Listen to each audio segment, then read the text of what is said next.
بسم اللہ الرحمن الرحیم۔ السلام علیکم ورحمۃ اللہ وبرکاتہ۔ بسم اللہ الرحمن الرحیم نحمده ونصلي ونسلم على رسوله الكريم وعلى آله وأصحابه أجمعين۔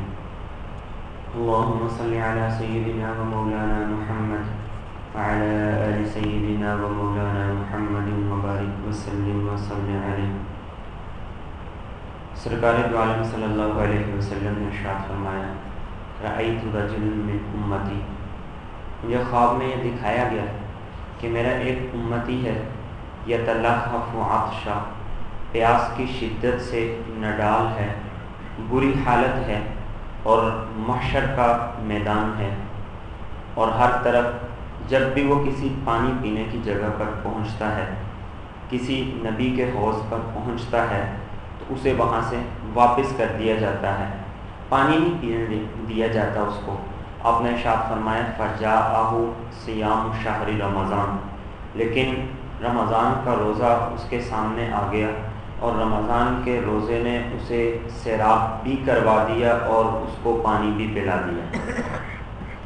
قیامت کا وہ دن جس کے بارے میں قرآن کہتا ہے یعرج الیہ فی یوم کان مقدارہ 50,000 سنہ، 50,000 سال کا وہ دن جس کے اندر انسان کو جب پیاس لگے گی تو فرمایا رمضان کے مہینے کا روزہ یہ ایک ایسا عمل ہے جو قیامت کے دن کی پیاس سے انسان کو بچا دے گا، قیامت کے دن کی پیاس سے اسے بچا دے گا، اس لیے کہ یہ وہ دن تو ہے نہیں جہاں انسان کا مال یا پیسہ ساتھ ہوگا اور اس کے کام آ جائے گا، اولاد اس کے کام آ جائے گی، اس کے اعزاء اقارب دوست احباب اس کے کام آ جائیں گے، وہاں اس کے پاس کچھ بھی کام نہیں آنے والا۔ اس کے پاس اگر وہاں کچھ ہوگا تو وہ صرف اور صرف اس کا عمل ہوگا۔ تو آپ علیہ السلام نے ارشاد فرمایا اور آپ کو اللہ نے دکھا دیا، آپ کو اللہ نے پہلے سے دکھا دیا، پہلے سے بتا دیا کہ اگر تم اس دن کی پیاس کی شدت سے بچنا چاہتے ہو تو رمضان کے روزے کا اہتمام کرو، رمضان کے روزے کا اہتمام کرو گے تو اللہ اس دن کی پیاس سے تمہیں محفوظ کر دے گا۔ اور یہ اللہ کیوں محفوظ کرے گا؟ اس لیے کہ اس شخص نے اس پیاس کو اللہ کے لیے برداشت کیا ہے، اللہ کے لیے اس پیاس کو برداشت کیا ہے۔ اور جو دنیا میں اللہ کے لیے کسی چیز کو برداشت کر لیتا ہے اللہ اسے آخرت میں بدلہ عطا کرتے ہیں، اور جو دنیا میں اللہ کے لیے کچھ برداشت نہیں کرتا، مشقت برداشت نہیں کرتا، اللہ کے پاس بھی اسے دینے کے لیے کچھ نہیں ہوگا۔ چنانچہ ابراہیم علیہ السلام کے بارے میں روایات میں آتا ہے کہ جس وقت انہوں نے بتوں کو پاش پاش کر دیا، توڑ دیا اور قوم کو غصہ آ گیا اور انہوں نے آگ جلائی، آگ جلانے کے بعد ابراہیم علیہ السلام کا لباس اتار کر برہنہ کر کے آگ میں ڈال دیا۔ یہ ابراہیم علیہ السلام کے ساتھ دنیا میں ہوا۔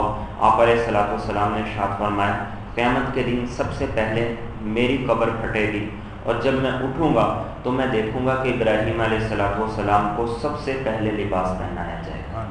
کیوں؟ اس لیے کہ دنیا میں اللہ کے لیے ان کا لباس اتارا گیا، اللہ قیامت کے دن آپ علیہ السلام نے ارشاد فرمایا سارے کے سارے حفاتن عوراتن غرلن، سارے کے سارے برہنہ پا ہوں گے، کسی کے بدن پر لباس نہیں ہوگا اور کسی کا بھی ختنہ نہیں ہوا ہوگا، سارے قیامت کے دن اس حالت میں اللہ کے سامنے پیش ہوں گے۔ لیکن آپ علیہ السلام نے ارشاد فرمایا جنت سے لباس لایا جائے گا، مجھے پہنایا جائے گا، اور مجھ سے پہلے بعض روایت میں تھا مجھ سے پہلے ابراہیم علیہ السلام کو لباس پہنایا جائے گا۔ کیوں؟ اس لیے کہ دنیا کے اندر اللہ کے خاطر ان کا لباس اتارا گیا تو اللہ نے انہیں یہ بدلہ عطا کیا کہ قیامت کے دن سب سے پہلے انہیں لباس عطا کیا جائے گا جہاں کسی بھی انسان کے بدن پر لباس نہیں ہوگا۔ موسیٰ علیہ السلام نے اللہ رب العزت سے دعا کی تھی یا اللہ ارنی، میں دیکھنا چاہتا ہوں، آپ کو دیکھنا چاہتا ہوں۔ اللہ رب العزت نے فرمایا لن ترانی ولکن انظر الی الجبل فإن استقر مکانہ فسوف ترانی، تم مجھے دیکھ نہیں سکتے لیکن اس پہاڑ پر اگر میری تجلی ٹھہر جائے تو تم مجھے دیکھ لو گے۔ اللہ کی تجلی پہاڑ پر پڑی موسیٰ علیہ السلام اس تجلی کو دیکھ کر بے ہوش ہو گئے. فلما افاق قال سبحانک تبت الیک وانا اول المؤمنین. آپ علیہ السلام نے یہ دنیا کے اندر اللہ کے دیدار کے لیے، اللہ کے دیدار کا شوق تھا، اس شوق میں دنیا کے اندر ان پر بے ہوشی طاری ہوئی. آپ علیہ السلام نے ارشاد فرمایا کہ جب قبر سے مجھے اٹھایا جائے گا تو میں دیکھوں گا کہ ابراہیم علیہ السلام اللہ رب العزت جب قبر سے مجھے اٹھایا جائے گا تو موسیٰ علیہ السلام کو میں دیکھوں گا کہ وہ اللہ کے عرش کے پائے پکڑ کے کھڑے ہوں گے. یہ فرمایا آپ نے حدیث میں ارشاد فرمایا کہ یہ اس کا بدلہ ہے کہ دنیا میں اللہ کے دیدار کے لیے جو انہوں نے بے ہوشی برداشت کی تھی، قیامت کے دن اللہ نے انہیں اپنے عرش کے پائے کے نیچے کھڑا کر دیا. تو دنیا میں جو اللہ کے لیے برداشت کرے گا اللہ اسے آخرت میں دے گا. اسی لیے آپ صلی اللہ علیہ وسلم نے ارشاد فرمایا کہ آپ علیہ السلام نے فرمایا جو آدمی آخرت کا عمل دنیا کے کسی مقصد کے لیے کر لے گا، جو آدمی آخرت کا عمل دنیا کے کسی مقصد کے لیے کرے گا، فرمایا اللہ کے پاس دینے کے لیے اسے دینے کے لیے آخرت میں کچھ بھی نہیں ہوگا. آخرت میں اللہ کے پاس اسے دینے کے لیے کچھ بھی نہیں ہوگا، اس لیے کہ اس عمل سے مقصود اللہ کی رضا نہیں تھی، اس عمل سے مقصود اللہ کی ذات نہیں تھی. اور جہاں اللہ کی ذات نکل گئی تو پھر تو عمل کے پیچھے رہا ہی کچھ ہے. اسی لیے قرآن کریم نے، یہ تو قرآن نے خود کہا ہے، ان تخفوها وتؤتوها الفقراء فهو خیر لکم. صدقہ تو کھل کر دو، اعلانیہ طور پر دو یا چھپ کر دو، دونوں تمہارے لیے درست ہیں، لیکن فرمایا اگر چھپ کر دو تو یہ زیادہ درست ہے، اس لیے کہ اس میں ریاکاری کا امکان نہیں. یہ خالص اللہ کے لیے چلا گیا. زکوٰۃ کے بارے میں بھی فرمایا گیا کہ جب کسی کو زکوٰۃ دو تو اسے یہ نہ کہو کہ تمہیں زکوٰۃ دے دو. کسی کو دے رہے اور اسے احسان نہ جتلاؤ. اگر تم نے احسان جتلا دیا تو اپنے عمل کو ضائع کر دیا. اگر کسی کو احسان جتلا دیا اور کسی کو دے کر اپنی بڑائی کا اظہار کر دیا تو فرمایا تم نے تو اپنے عمل کو ضائع کر دیا. اس سے تو بہتر تھا کہ تم صدقہ اور زکوٰۃ نہ دیتے، زبان سے ایک اچھی بات کہہ دیتے.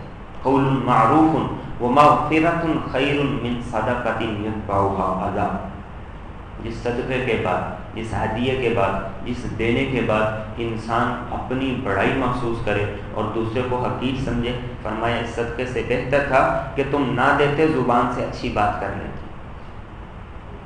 تو آپ علیہ السلام نے ایک حدیث میں یوں ارشاد فرمایا کہ جو خفیہ شرک ہے اس سے اپنے آپ کو بچاؤ.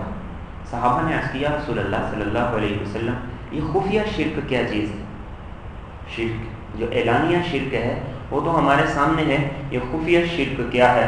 آپ علیہ السلام نے ارشاد فرمایا ریاکاری یہ خفیہ شرک ہے جو انسان کے عمل میں ایسے داخل ہو جاتا ہے کہ انسان کو احساس بھی نہیں